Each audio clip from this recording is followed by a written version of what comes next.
राधे नाम सुनकर बड़ा सुंदर लग रहा है और ऐसा लग रहा है कि मानो साक्षात आप सब पर किशोरी जी की कृपा हो गई है। आज ऐसा प्रतीत हो रहा है। ठाकुर जी की 8 शादियां करवाई, 16,100 शादियां बाकी हैं। चलते हैं उधर। एक भौमासुर नामक दैत्य, और उन्होंने क्या किया, 16,100 राजकुमारियों को अपने बंदीगृह में बंदी बना रखा था। अपने बंदीगृह में बंदी बना रखा था। राजकुमारियां परेशान हो जाती है एक दिन सभी, और परेशान होकर कन्हैया से विनती करती है, प्रार्थना करती है, कन्हैया बहुत समय हो गया है, अब तो इस कारागार से बाहर निकाल ले। उनकी प्रार्थना सुनकर कन्हैया नारद जी को भेजते हैं कि भौमासुर को जाकर समझाइए, उन सबको मुक्त कर दे, वरना तो ठीक नहीं होगा। अब महाराज नारद जी आते भौमासुर से कहते, सुनो, इन राजकुमारियों को कारागार से मुक्त कर दो, वरना तो अच्छा नहीं होगा। भौमासुर ने कहा, मुझे कंस मत समझना, जाइए यहां से। बोले नहीं, कन्हैया ने कहा है आप अगर भला चाहते हो तो उनको मुक्त कर दो। बोला कह देना कन्हैया से, अगर यहाँ आया तो जीवित नहीं जाएगा। बोले अच्छा। नारद जी विचार कर रहे हैं, वो तो समय बताएगा कौन जीवित रहेगा कौन नहीं। ठाकुर जी अब चल पड़ते हैं। भौमासुर को मारने के लिए रास्ते में एक मूर नामक दैत्य से भेंट होती है, युद्ध होता है, और मूर का उद्धार करते हैं कन्हैया। वहां से कन्हैया का क्या नाम पड़ जाता है? ए माताओं बोलो कुछ तो। मुरारी।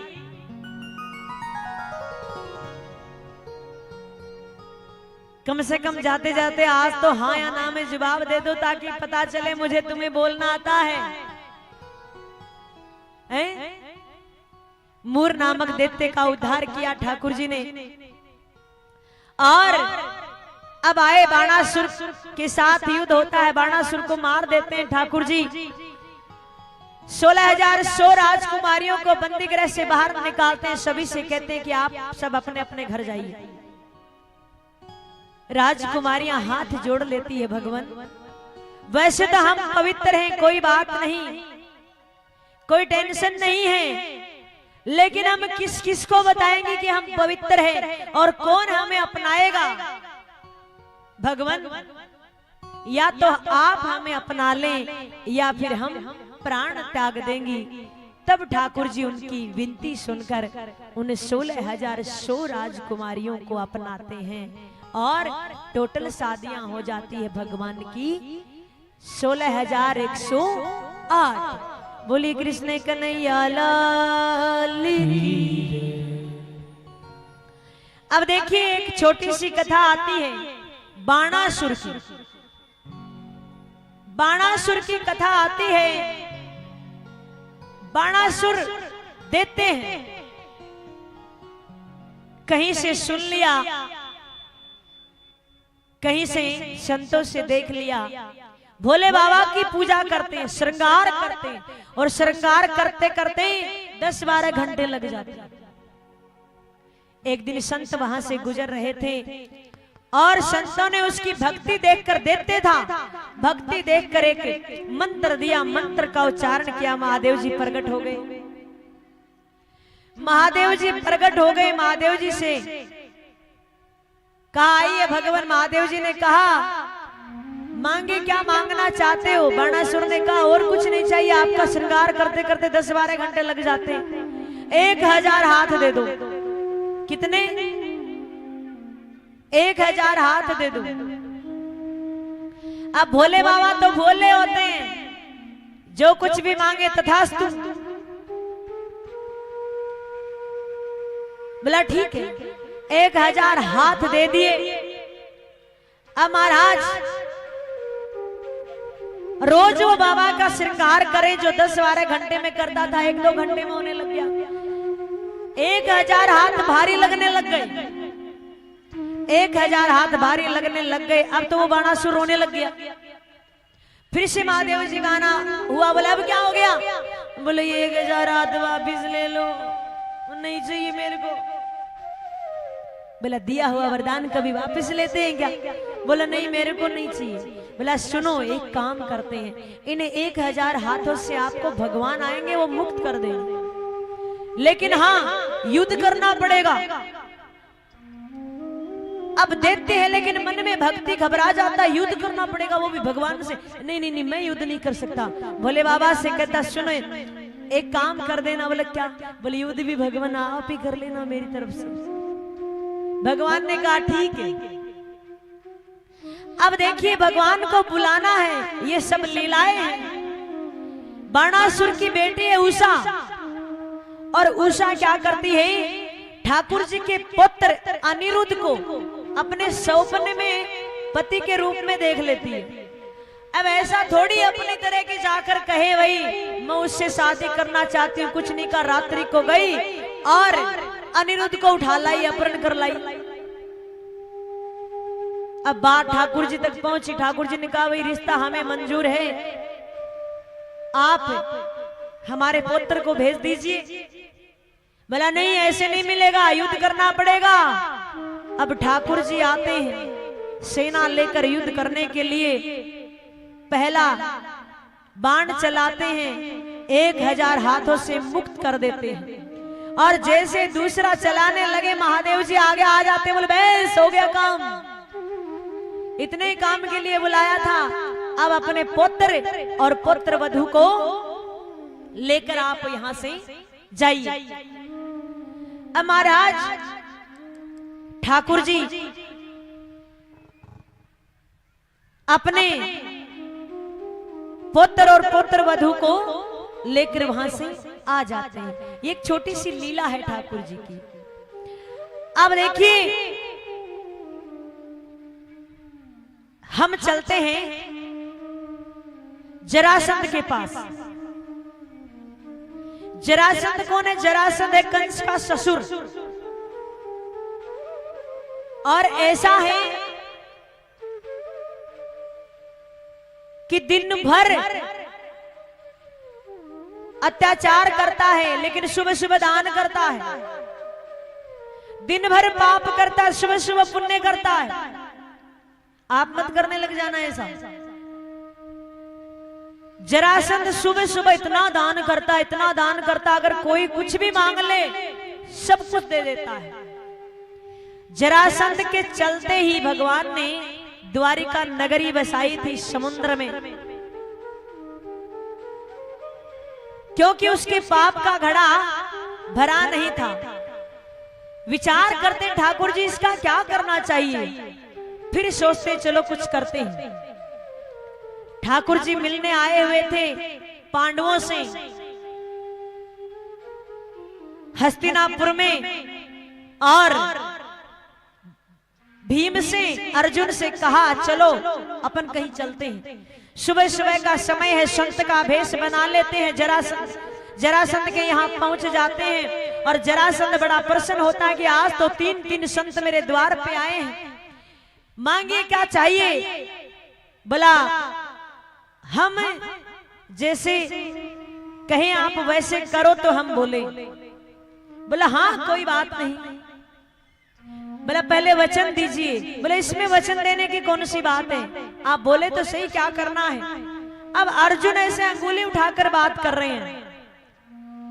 जैसे अंगुली उठाते हैं जरासंध को अंगुली और अंगूठों पे निशान दिख जाते। काहे के? क्योंकि पहले क्षत्रिय जो होते थे वो युद्ध करते थे, और युद्ध करते थे तो प्रतिज्ञा चढ़ाते थे तो निशान बन जाते थे।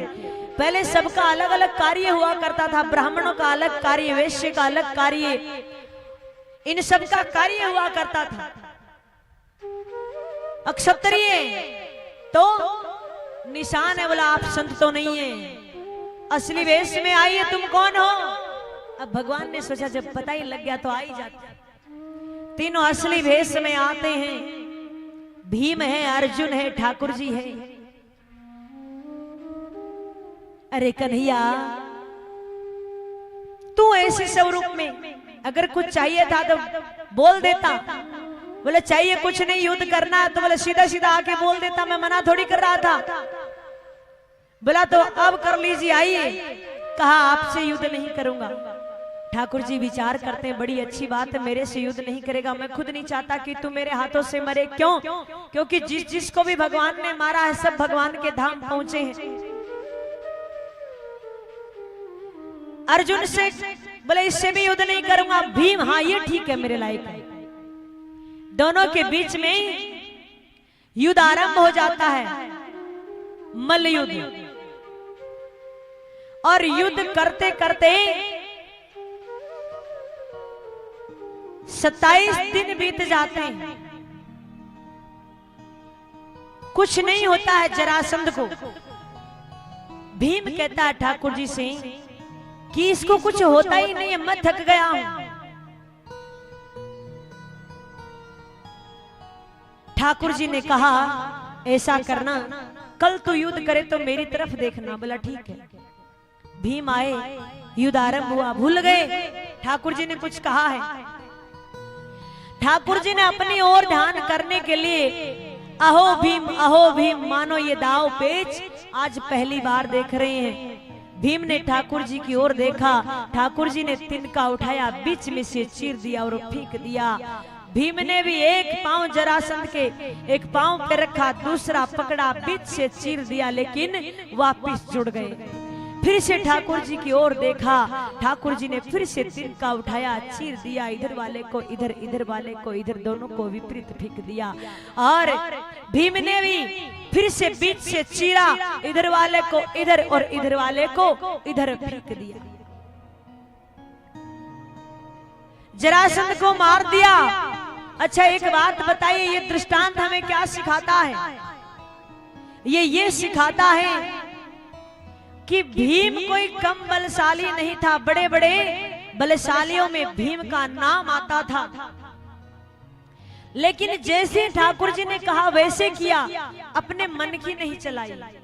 हम क्या करते हैं, हम हमारे मन की चलाते, मन जो कहता है वो हम करते हैं, और फिर अंत में क्या हाथ लगता है? पछतावा, पश्चाताप होता है तुमको कि ये कार्य मैंने क्यों किया, क्यों तुमने अपनी बुद्धि लगाई। ठाकुर जी के हिसाब से अगर आप चलोगे, कठिनाइयां कुछ समय के लिए आ सकती है, लेकिन जीवन में एक दिन खुशहाली भी आएगी, ये ध्यान रखना। एक छोटा सा दृष्टांत आपको सुनाती हूँ। एक व्यक्ति था और उस व्यक्ति का आज सुबह सुबह नाम लिख लिया यमराज जी ने कि आज लेकर आना है सबसे ऊपर उसी का नाम। 30-35 वर्ष की उम्र उसकी। आज सुबह सुबह ठाकुर जी यमराज जी लिस्ट लेकर पहुंच गए उस व्यक्ति के पास। यमराज जी को देखते वो व्यक्ति घबरा गया, अभी उम्र नहीं हुई है, इतनी जल्दी जाकर क्या करूंगा। फिर दिमाग लगाता है अपना, और दिमाग लगाता, कहता अच्छा ठीक है आप लेने आ गए तो कोई बात नहीं, चलेंगे आपके साथ, लेकिन थोड़ा चाय पी लीजिए। वो व्यक्ति 2 कप चाय बनाकर लाता है और यमराज जी का जो कप उसमें नींद की गोली डाल देता है। यमराज जी पी लेते हैं, यमराज जी को थोड़ा बेहोशी आ जाती है, और वो व्यक्ति क्या करता है, ऊपर से नाम काट कर नीचे लिख देता है। ध्यान से सुनिएगा, नीचे लिख देता है। अब यमराज जी जैसे मूर्छा खुलती, यमराज जी कहते हो बहुत अच्छा हुआ, तो चाय बड़ी स्वाद थी, बड़ी सुंदर थी, आनंद आ गया चाय पीकर। अच्छा सुनो, आज ऐसा करते हैं, आपको छोड़ देते हैं और मैं आज शुरुआत नीचे से कर देता हूं। उस व्यक्ति ने अपना दिमाग लगाया था, ऊपर से नाम काटकर नीचे लिख दिया, और यमराज जी ने भी शुरुआत नीचे से कर दी। कहने का मतलब क्या है कि अपने बुद्धि मत लगाइए, जैसे ठाकुर जी रख रहे वैसे रहिए, जिस आनंद में रख रहे रहिए। अगर दुख दे रहा कन्हैया तो दुख को भी खुशी से स्वीकार कीजिए। कन्हैया तू दे जितना दुख देना चाहता है, हम इस दुख को भी बड़ी प्रसन्नता से स्वीकार करते। तू दे क्या चाहता है, तू जैसे रखेगा तेरी रजा में राजी हैं, तू जैसे रखेगा हम रहने के लिए तैयार हैं। मेरा कन्हैया कभी किसी को दुख नहीं देता है, मैंने आपको बताया था। उसके पास दुख है ही नहीं। जरासंध को मारकर ठाकुर जी द्वारिका चले जाते हैं और इधर पांडव मायावी महल बनवाते हैं। मायावी महल बनवाते हैं। मायावी महल को देखने के लिए दुर्योधन को बुलाया जाता है और दुर्योधन को महल देखने के लिए बुलाया जाता है।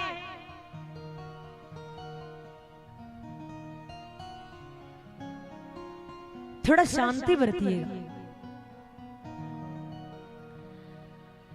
मायावी महल है, सब कुछ मायावी है, कुछ समझ नहीं आता। कहां पानी है, कहां आंगन है, शीशे लगे हुए हैं, कुछ माया समझ नहीं आ रही है।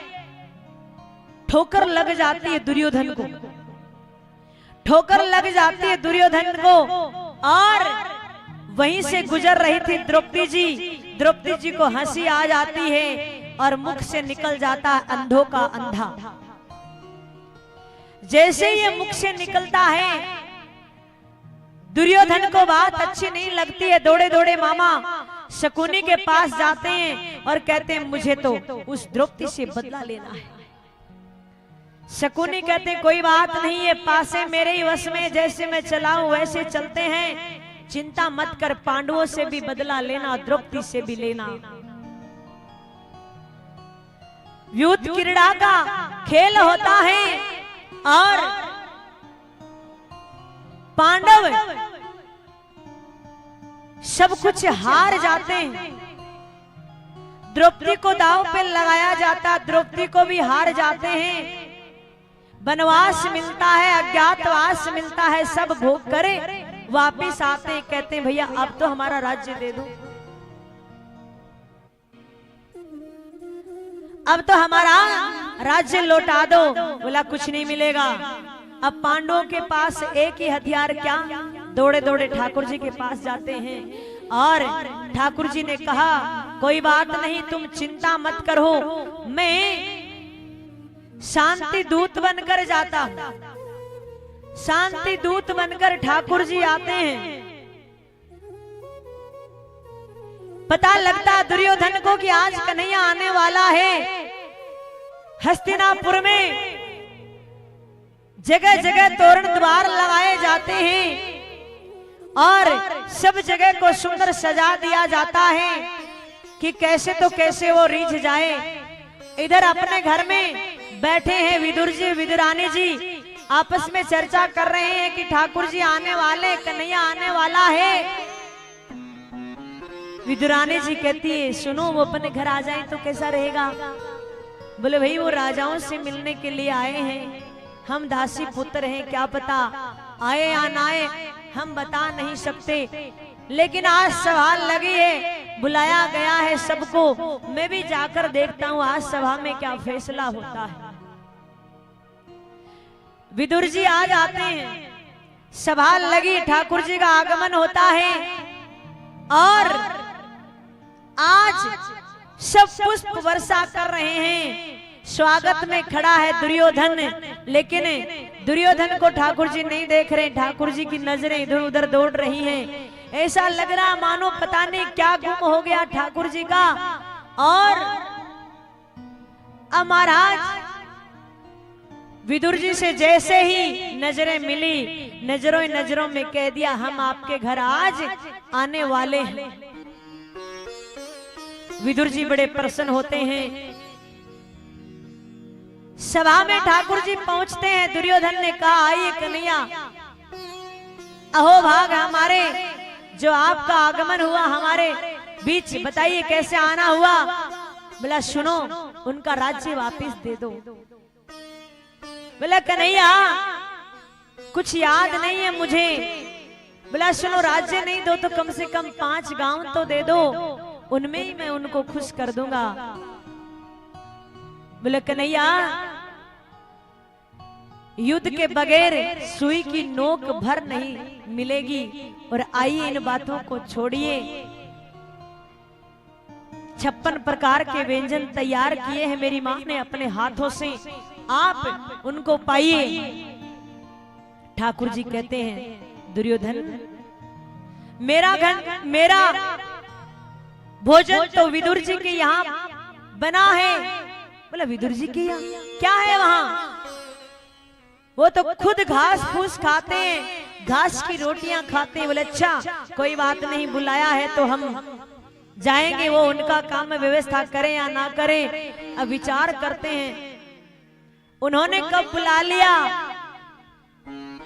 कहते कन्हैया मैंने आपके लिए सुंदर भोजन तैयार करवाया था। बोला दुर्योधन दो ही अवस्था में भोजन किया जाता है, एक तो क्या कि भोजन करने वाले को बहुत जोर से भूख लगी हो, या फिर भोजन कराने वाले के नेत्रों में वो प्रेम हो। और दुर्योधन ना तो आज मुझे वो भूख लगी है और ना ही तेरे नेत्रों में वो प्रेम नजर आ रहा है। मेरा भोजन तो विदुर जी की यहाँ बना है। इधर विदुरानी जी मन में विचार करती है क्या पता कन्हैया आ जाए, मैं स्नान कर लेती हूँ जल्दी जल्दी से। और स्नान करने लग जाती। कन्हैया द्वार पे पहुंचते हैं, आवाज लगाते विदुर जी, ओ विदुर जी। और जैसे ही आवाज को पहचाना विदुरानी जी ने कि ये तो कन्हैया आ गया है, वस्त्र बदलना ही भूल गई, गीले वस्त्रों में दौड़ी चली आई और गेट खोलती है, खिड़की खोलती है, अरे आइए आइए कन्हैया अंदर आइए। ठाकुर जी ने सोचा ये तो प्रेम में बड़ा पागल है, वस्त्र बदलना भूल गई, अपना पीताम्बर फेंका विदुरानी जी की ओर और विदुरानी जी ने पीताम्बर को ओढ़ लिया, अंदर ला रही है ठाकुर जी को। आइए आइए कन्हैया यहाँ बैठिए, आइए कन्हैया चौकी पर बैठिए। चौकी को उठाती, नहीं कन्हैया ये जगह से नहीं, मैंने यहाँ पे चौका लगाया, तू यहाँ बैठी। नहीं कन्हैया ये जगह से नहीं, तू यहाँ बैठिए। और प्रेम में इतना पागल कि वो चौकी को उल्टा डाल देती है और भाव में मेरा कन्हैया भी उल्टी चौकी पर बैठ जाता है। पेट पर हाथ रखकर कन्हैया कहते काकी बड़ी जोर की भूख लगी है, कुछ खाने को मिलेगा? हाँ हाँ कन्हैया मैं लाती हूँ, घर में कुछ नहीं है पर मैं लाती हूँ। और विदुरानी जी पीछे जाकर कदली फल लेकर आती, केले लेकर आती हैं और भाव से कन्हैया को पवा रही है। आइए एक सुंदर दर्शन करते हैं सब, ये भाव बनाइए कि कन्हैया हमारे घर आए और हम भी कन्हैया को अपने हाथों से